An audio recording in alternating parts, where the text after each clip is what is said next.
For the longest time, I struggled to post content consistently. Not because I'm not disciplined, I am, but because I'd overthink every single post.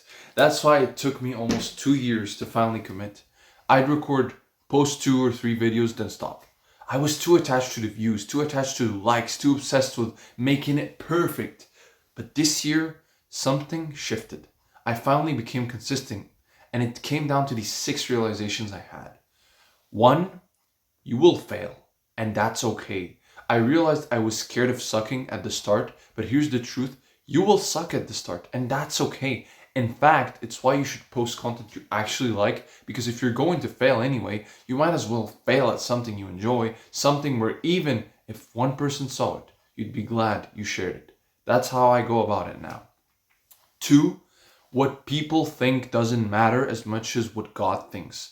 This was a big one for me, honestly. I used to hold back because I was scared of people judging me. Not just strangers, but extremists too. The extremists, because I saw how some hate when people talk about Islam or faith while not being perfect. Others hate when you bring up faith in general, so I was scared.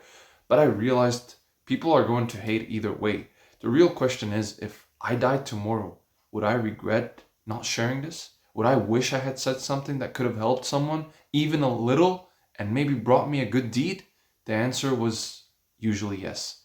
So how could I not post it? Three, surround yourself with supportive people.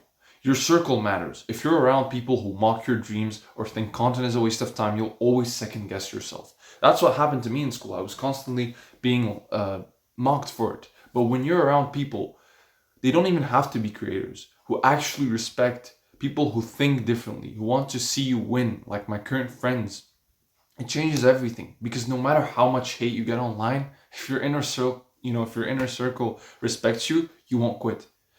Four, start small. You don't have to post every day from the start. You don't have to share your deepest secrets on day one.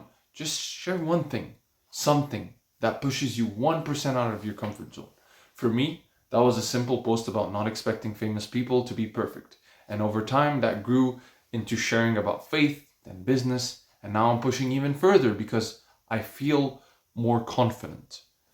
Five, push yourself in real life. This one is underrated. If you push yourself to do scary or awkward things in real life, posting online won't feel so intimidating. I've done dumb things, like wearing a wig and walking down the streets just to prove to myself nobody really cares. People laughed for 2 minutes and moved on. And that lesson stuck with me.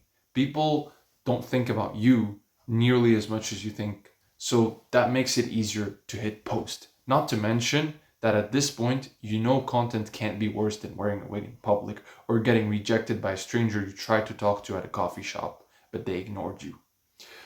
Six, be more you and get comfortable being misunderstood.